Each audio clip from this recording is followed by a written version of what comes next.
In early October, we went to 90% odds of approval by the January 10th deadline, which is ARK and 21 shares filed for the spot Bitcoin ETF. They're basically, the SEC has all these periods where they can, or deadlines where they can delay, deny, or approve. Almost always, and in history for the last decade plus, they've delayed every time they got the chance. They're coming up to a point where they can no longer delay. They have to either approve or deny, and that's why we think it's going to happen. So yeah, we've been pretty confident in that take. We've seen more and more things that aren't necessarily changing our odds, but just confirming our prior convictions or prior views, and just steps in the process that would need to happen no matter what in order to see these things approved in early January. So right now that window is probably January 8th to January 10th where we could see it happen. So it's a 3-day window where we could see these approvals, and it would be an en masse approval. It would probably be for everyone, and basically says, okay, if you're ready to go, you can go. We're going to approve you here. Whether or not all of them will be ready to go, have all the plumbing and pipes tied up on the back end, that's a different discussion, but we do think it's going to happen. James Safar is a Bloomberg ETF analyst. He's one of 2 analysts that have been covering and breaking down all the Bitcoin ETF developments. In his latest interview, he highlighted a 3-day window in which he believes the ETFs will be approved.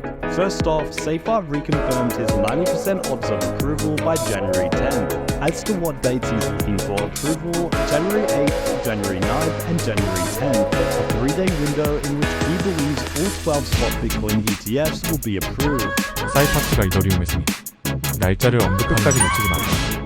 And dates of approval of a spot. Now here's James Safar with his latest breakdown on the Bitcoin ETF. Technically, they all have different timelines. The only one that has a final deadline is ARK, and ARK and 21 shares. Their application they filed in April. They were long before anyone. BlackRock was the next one to file in June when everything started heating up without the possible approvals. But ARK and 21 shares were already basically through the first few steps of this process. That said, our view and what they did with the Ethereum futures ETFs, what we've been saying for a long time now, they're going to do is they're going to line everyone up because they don't want to be basically kingmakers. They don't want to be picking favorites here to win these races, whether it's getting the most assets or acquiring the most liquidity. So if the SEC is going to approve all these things, they're likely going to approve them all at once because, again, they don't want to play kingmaker in this case. Now, there's you can argue that sets a weird precedent where usually if you file first and the SEC approves, you get to go out first. I think this is a unique situation. I mean, they've been denying these things for a decade. It's not like this was completely new and out of the blue, but it's very interesting to see what will happen. And obviously, we think it will be approved, but we do have that 10% odds out there. And I can go into a little more nuance about why we've gotten more and more confident.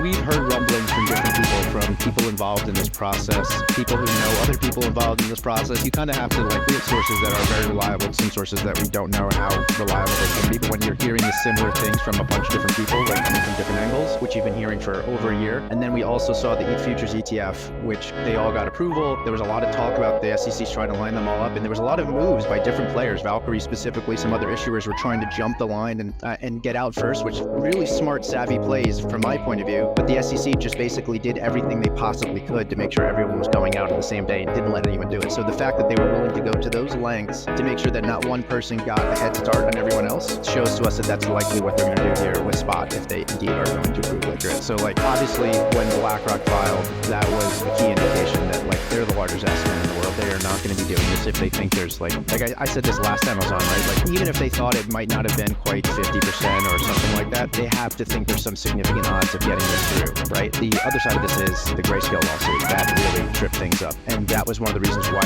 we were more bullish than everyone beforehand, because we were calling for Grayscale to win that lawsuit when most other people were saying they weren't going to win, particularly those outside of the industry. And then those surveillance sharing agreements you were talking about, ironically enough, there were some examples of surveillance sharing agreements in prior applications. The Winklevoss twins actually included one in one of their very first applications because they own Gemini, the exchange, and they were basically saying we're going to use Gemini pricing and we're going to have a surveillance sharing agreement with Gemini's trading platform. But the main crux of that problem is you can't just control the ETF, the custodian, the trading platform, and then say they're being surveilled. So that was a whole different issue on why they that wouldn't get through today, essentially. But Coinbase, obviously things have become just more institutionalized. But when BlackRock filed, one of the big things was they included that surveillance sharing agreement with Coinbase. But honestly, in my view, the Grayscale decision in the DC Circuit Court of Appeals basically vacated the need even for a Coinbase surveillance sharing agreement. It basically says that this is the surveillance sharing agreement with the CME Bitcoin futures markets, which is regulated by the CFTC and has a surveillance sharing agreement, is enough and should be enough for a SPY spot ETF is basically the crux of the issue that came along with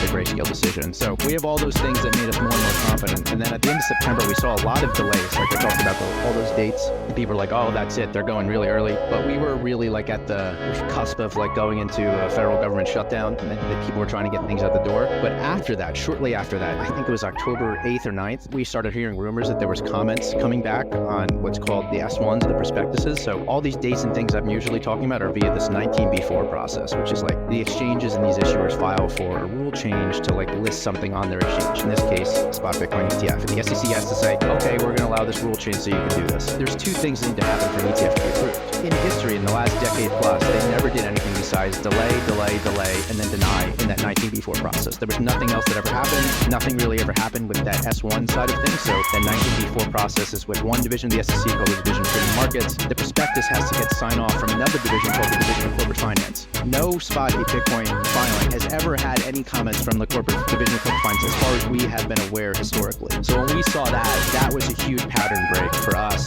combined with the fact that the GBTC case and grayscale case was confirmed by the DC circuit. It was just all these things. That's when we went to 90%. We were like, the SEC is not going to be coordinating and going over like the fine-tuned aspects of the risks of the trusts and the funds that are these ETFs, how the structure is actually going to work. They wouldn't have gone to that level of detail if they weren't getting ready to really approve. And they went early in October. Like I said, they have till January 10th. So they've been ironing things out with these issuers since at least the first half of October. So this is a process that's been ongoing for a long time. And then if we want to begin to the weeds of like these comment periods, but there was something that happened at the end of November that really gave me a lot of confidence, confirmed the narrowing window of when these approvals might happen. So there's James on why he's confident in his 90% odds of approval for the Bitcoin ETFs and why he believes they will come between January 8th and January 10th next year, less than a month ago. Now, looking further into 2024, there are also multiple spot Ethereum ETF applications. Although he doesn't yet have official odds of approval, he does have it at higher than 50%. But the odds are not at the 90% level either. His thoughts on how likely a spot Ethereum ETF is to be approved, as well as what dates investors should be looking at. So I think it's more likely than not, and we haven't come out with an official odd. We're actually in the process of debating where we are on that. That said, like, it's a completely different animal, right? You can see ways that Gensler could argue that it's not the same situation. You could say that they're not ready. You can argue that it's not as, the futures market isn't as robust or institutionalized. I don't agree with those things, but you could see where the SEC could maybe like draw delineations to prove the stake versus proof of work, make arguments that that's... So basically, if the SEC really wants to stop this, they probably would have to either find a way to just like kind of kick the can down the road a little bit, which I don't know how they'll do that, or they'd have to basically claim this thing, claim ETH as a security, which I've written notes and I got lambasted for on Twitter, basically saying the SEC, in my view, has basically implicitly accepted Ethereum as a commodity, which is why I think we will see these things ultimately approved, more likely than not, by the end of May. That's like we have ARK and 21 shares for the Bitcoin ETF. Their first deadline is January 10th. We have ARK and 21 shares alongside Van Eck, whose deadlines for the ETH ETFs, their final deadline is going to be May 23rd, May 24th. So I think we could see approvals then. There's no guarantee there, but I do think, obviously, that it doesn't imply automatically that we get an approval. I do think it's 100% a positive sign if we get these B2C ETFs approved, that it's a very positive indication that we will likely see the ETH spots ETH approved. But it's not as, we're not at that 90% level, that's for sure. So January 8th, January 9th, and January 10th for a spot Bitcoin ETF, and May 23rd and May 24th for an Ethereum ETF. Mark these dates down in your calendar as they are undoubtedly going to be explosive. A point in time that will go down in history as a major milestone for the top two cryptocurrencies. The dates in which the floodgates open to institutional capital. 오늘 영상 재밌게 보셨나요? 내용이 도움이 되셨다면 구독과 좋아요 부탁드립니다.